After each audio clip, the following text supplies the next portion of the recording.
kung sino ka.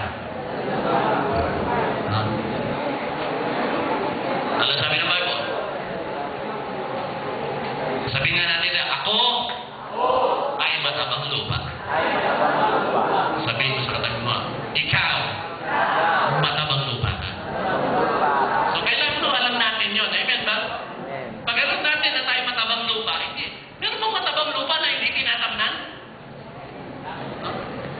Pag matabang lupa, ito yung mga magsasaka, pag nakita nila, pinatatabahan pa nga yung lupa eh. Bakit? Para pag nagtanim sila, yung tinanim nila, mamunga. Tama ba? So yun, napakahalaga. So you need to know who you are. Pangalawa, you need to know what to do. Number one, you need to know who you are. And then number two, you need to know what to do. Sa Tagalog, kailangan mong malaman kung ano gagawin mo. You need to know what to do. Ano yun? Ano yun? The vision of God. So dito mo, kapag alam mo yung pangarap ng Panginoon, kapag alam mo yung vision ng Panginoon, so ito yung magmamotivate sa'yo. Pwede niyo ba? Kasi lagi ka nakadugtong sa Panginoon eh.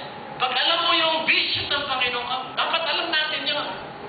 So tingnan natin ang mga ilang talata. Ano ba ang vision ng Panginoon? Sabi riyan, 2 Peter chapter 2 verse 9. Sabi rito, ang Panginoon hindi nagpapabaya sa kanyang pangako tulad ng inaakala ng ilan. Hindi pa niya tinutupad ang pangako yun. Alang-alang sa inyo. Binigyan niya ng pagkakataon ng lahat na makapagsisi at magbalik loob sa Diyos sapagkat hindi niya nais na kayo'y mapahamak. So ang pangarap ng Diyos, ang vision ng Diyos, walang sino mang mapahamak. Yun ang vision ng Panginoon. Walang sino mang mapahamak. So tingnan natin ang susunod. 1 Timothy chapter 2, verse 3 and 4. Ito yun. Ito ang mabuti at nakalulugod sa Diyos na ating tagapagligtas na ang ibig niya ay maligtas ang lahat ng tao at makaalam ng katotohanan. Ulitin ko yun. Ito ang mabuti at nakalulugod sa Diyos na ating tagapagligtas na ang ibig ay maligtas ang lahat ng tao at makaalam ng katotohanan. So ito yung pangarap ng Diyos. Ito yung vision ng Diyos na dapat alam natin. Kasi pagka alam natin itong vision ng Diyos, kung paano tinitingnan ng Diyos ang tao, at dahil alam natin kung paano tumingin ng Diyos sa tao, ganun din ang pagtingin natin sa tao. Hello? Naalala ko nga, yung si Kuya Benny, nung sabihin nga sa akin ni Mrs. Ano? Sabi ko, patay na. Eh sabi pa naman ni Mrs. daw, pumunta sa hospital ng dinalaw. Kuya Benny, alam mo, may plano pa ang Diyos sa'yo. May plano pa ang Diyos. Oo nga, oo nga. Kaya alam mo, hindi natin alam. Ano nangyari? Binuwin siya ng buhay. Kaya may hirap yun. Alam niyo, paglabas natin ng isang bahay, tandaan niyo, paglabas ng bahay, sino man sa atin, mga mahal natin sa buhay, paglabas ng bahay, yung isang paa, nasa buhay na. Naintindihan niyo ba?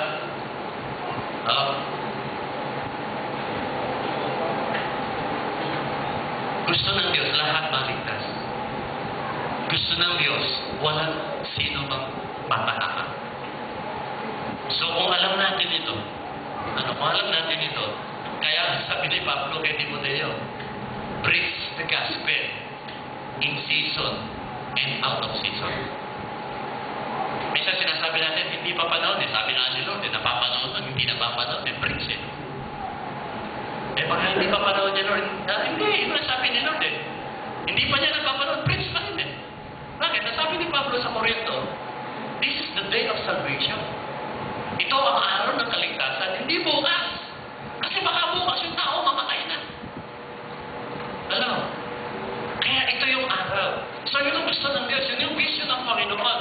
And actually, ang vision ng Panginoon, world conquest, buong mundo. Buong mundo. Makakilala sa Panginoon. Okay.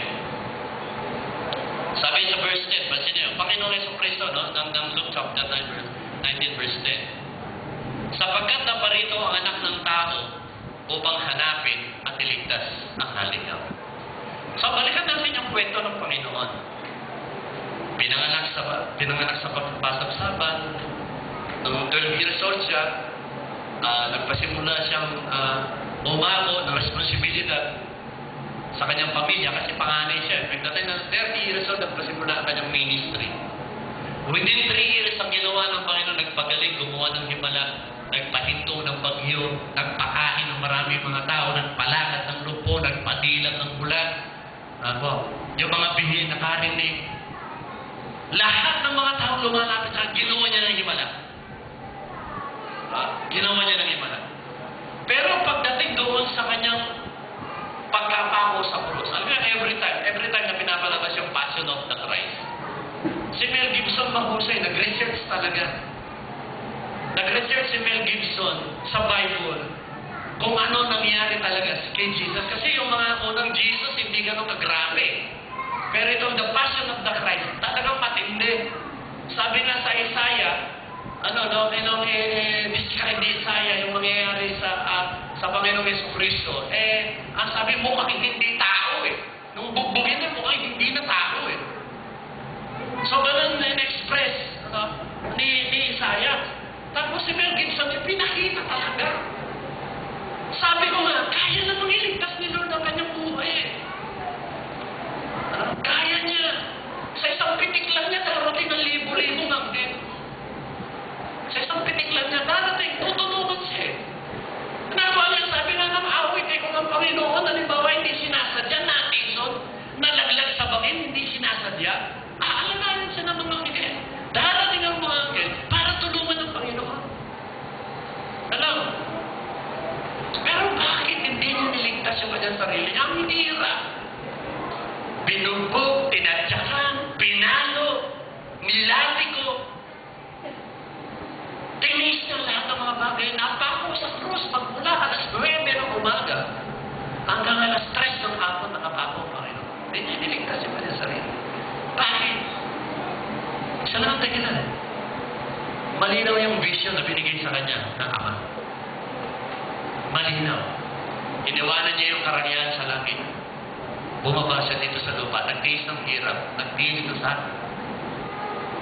Maski doon hanggang kamatayan, tiniis niya. Bakit? Kasi yung vision niya ng Ama, hanapin at iligtas ang lahat ng naligaw. Hello? Amen. Naintindihan niyo po ba? So we need to know the vision of God. We need to know what to do. Vision ng Panginoon, dapat na tayo nakatingin. Huwag muna yung pangarap natin. Gusto ko magkaroon ng malaking bahay. Huwag muna yun. Gusto ko magkaroon ng magandang sasakyan. Huwag muna yun. Yung vision muna ng Panginoon. At kapag nagawa na natin yung vision ng Panginoon, kasunod na yung mga bagay nila. We need to know what to do. The vision of God. Okay, number 3. Number 3. You need to know where you are heading to. Dapat alam natin kung saan tayo patungo o magsisimula. Dapat alam natin. We need to know where you are heading to. Okay, kailangan nito. Ano yun? Go into the right direction. Ano ba yung direction ng Panginoon? Ano ba yung tamang direction? Balikan natin ito, no? Ephesians chapter 2, verse 10. Ephesians chapter 2. Dapat alam natin ito. Pasinin natin, at dito naka-uugnay lahat tayo. Sabi rito, tayo kanyang nilala. Nilikha sa pamagitan ni Kristo Jesus. Bakit daw? Upang iukol natin ang ating buhay sa paggawa ng